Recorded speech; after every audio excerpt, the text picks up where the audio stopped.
Plusieurs facteurs qui nous freinent dans l'accomplissement de notre légende personnelle ou de notre destinée. Parmi ces nombreux facteurs, j'ai relevé aujourd'hui 5 points, 5 croyances qui nous empêchent, nous femmes, de réussir.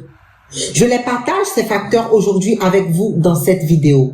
Bonjour et bienvenue sur Audace pour réussir, la chaîne qui vous donne l'inspiration et les outils pour reprendre votre vie en main et atteindre vos ambitions. Aujourd'hui, nous allons parler des 5 croyances qui freinent de nombreuses femmes dans la quête de leur succès. Ces croyances sont souvent inculquées par l'éducation, la société ou même par notre propre environnement. Mais bonne nouvelle, ces croyances ne sont pas une fatalité. J'ai découvert ces freins par moi-même, par mes propres recherches ou encore par mes propres expériences, par ma soif de me dépasser et la quête de mon accomplissement. Alors, prends un carnet et note bien ces croyances car nous allons les déconstruire ensemble dans cette vidéo. La première croyance, c'est que nous nous disons très souvent que nous ne sommes pas assez compétentes. C'est l'un des blocages les plus courants chez les femmes au final. Donc, c'est ce qu'on appelle le syndrome de l'imposteur. Je pense que vous le savez et vous l'avez certainement déjà vécu. Beaucoup de femmes doutent de leurs compétences, doutent de leurs capacités, même lorsqu'elles ont toutes les compétences requises. Elles pensent qu'elles doivent être parfaites avant de se lancer dans un projet, avant de lancer un business ou même avant de postuler à un poste.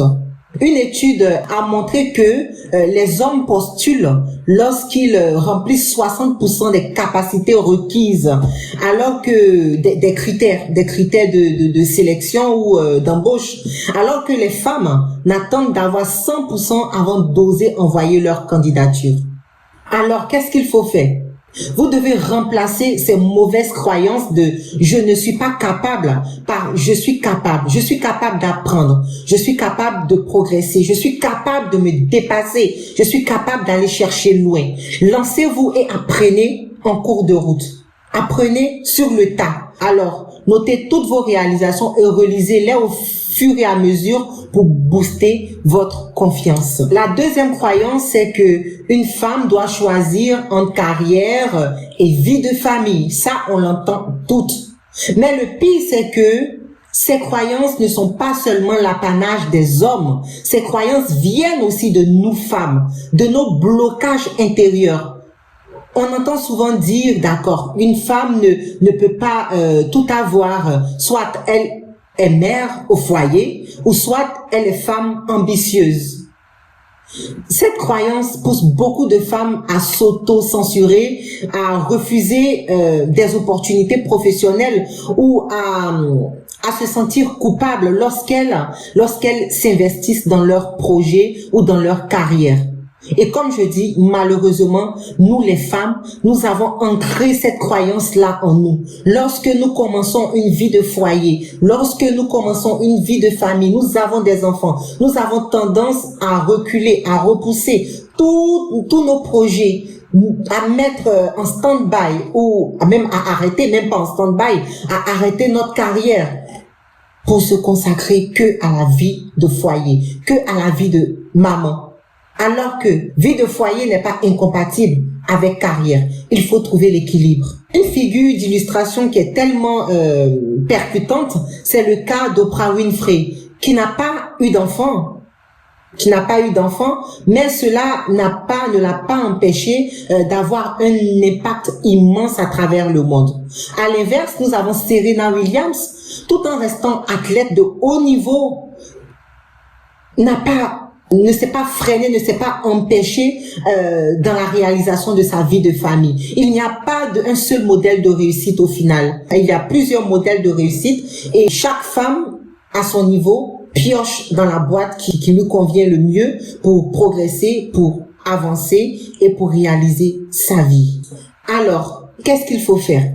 Il faut accepter que vous n'avez pas à choisir entre vie de foyer, vie de famille, carrière, il n'y a rien à choisir, mais organisez votre équilibre.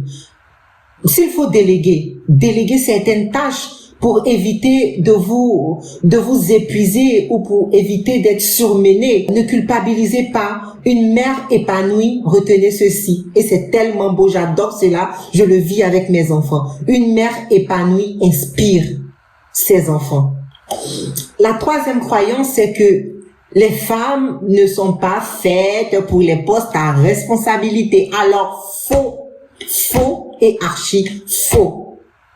Cette croyance est ancrée dans notre inconscience collective, dans l'inconscience collective et encore plus dans l'inconscience des femmes.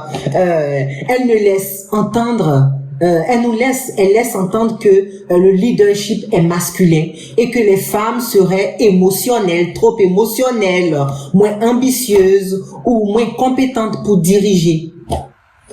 Alors que c'est archi faux. Nous avons tellement d'exemples, tellement de jolis exemples pour étayer cela. Nous allons prendre dans un premier temps le cas de Christine Lagarde, qui est directrice de la BCE, qui a prouvé qu'une femme peut gérer des affaires internationales avec excellence, avec brillance. On a Angela Merkel, qui a dirigé l'Allemagne pendant 16 années. On a mon mentor Sephora Kodjo, qui est présidente à la tête d'une fondation à succès. Les femmes ont toutes leur place dans les postes à pouvoir, dans les postes à responsabilité. Soyez audacieuses, mesdames, et vivez des postes et visez des postes à responsabilité, des postes de leadership, des postes qui vous ressemblent. Ne vous limitez pas. Formez-vous au leadership, aux négociations et à la prise de parole en public. Débarrassez-vous de l'idée que vous devez plaire à tout le monde. Non, c'est pas possible. L'autorité n'a pas de genre. L'autorité n'a pas de genre. Alors, la quatrième croyance, ça chauffe, hein, ça monte crescendo. La quatrième croyance, c'est que l'argent, ce n'est pas pour moi. L'argent, c'est pour les autres. Alors, mais pourquoi? Pourquoi l'argent, ce n'est pas pour toi? Beaucoup de femmes ont une relation compliquée, ont cette vision biaisée de l'argent, ont cette relation compliquée avec l'argent. On leur a souvent inculqué que l'argent est un sujet masculin, c'est l'affaire des hommes, que c'est matérialiste de parler d'argent, de vouloir trop d'argent, ou encore que gagner trop d'argent, ce n'est pas bien. Résultat, beaucoup de femmes n'osent pas négocier leur salaire ou demander juste une augmentation ou se lancer dans l'investissement. Dans l'investissement, combien de femmes se lancent dans l'investissement? Notre doyen, notre devancier Philippe Simon en parle tellement si bien d'investissement que nous devons toutes nous lancer, mesdames. Saviez-vous que les hommes possèdent 50% de patrimoine en plus que les femmes en moyenne. Donc les hommes possèdent 50% de patrimoine en plus que les femmes. Pourquoi? Cela provient du fait que les femmes prennent moins de risques financiers et gagnent moins d'argent. C'est simple. Alors qu'est-ce qu'il faut faire? Formez-vous à la gestion financière et aux investissements. Bah voilà. Il faut nous former, il faut se former à la gestion financière et aux investissements. Il faut oser négocier nos salaires. Enfin, négocier les salaires que nous méritons. Vous méritez d'être rémunéré à votre juste valeur. Donc, n'ayez pas peur. Si vous ne demandez pas, vous n'aurez pas. Vous ne pouvez pas avoir ce que vous ne demandez pas. Ne voyez pas l'argent comme un tabou, mais comme un outil d'indépendance et de liberté. La cinquième croyance, c'est que on se dit très souvent, nous femmes, je dois attendre le bon moment, ce fameux bon moment. Beaucoup de femmes repoussent leurs projets en se disant qu'elles attendent d'être prêtes ou d'avoir plus d'expérience, ou que ce sera facile plus tard, ou lorsque j'aurai mon corps de rêve. Mais le bon moment n'arrive jamais. Le bon moment n'arrive jamais tout seul. C'est vous qui devez le créer, ce bon moment. C'est vous qui devez mettre tout en œuvre pour qu'il arrive ce bon moment. Il y a Sarah Blackley, fondatrice de Spanx, qui a démarré son entreprise seulement avec 5 000 $ et sans aucune expérience. Sans aucune expérience dans la mode. Si elle avait attendu le bon moment, elle ne serait jamais devenue milliardaire. Alors, qu'est-ce qu'il faut faire? Il faut passer à l'action, mesdames. Même si tout n'est pas parfait, passez à l'action. Fixez-vous ces petits objectifs pour avancer progressivement. Ça ne sert à rien de viser trop grand le premier jour, tout d'un coup. On vise grand. Non. C'est petit à petit, pas après pas qu'on y arrive.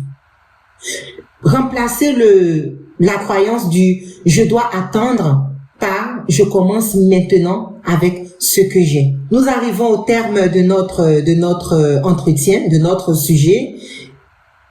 Mesdames, vous devez changer vos croyances, changer votre vie, changer votre façon de penser, changer votre mindset. Les croyances limitantes ne sont que des pensées que nous avons acceptées comme vraies, mais elles peuvent être déconstruites et remplacées par des croyances positives et puissantes. Alors, dites-moi en commentaire quelle est la croyance qui vous bloque le plus et quelle action vous avez décidé de mettre en œuvre aujourd'hui, d'ores et déjà, pour la dépasser. Abonnez-vous à Audace pour réussir et n'oubliez pas d'activer la cloche pour ne manquer aucune vidéo. À très bientôt sur Audace pour réussir pour un nouveau sujet aussi inspirant. Au revoir.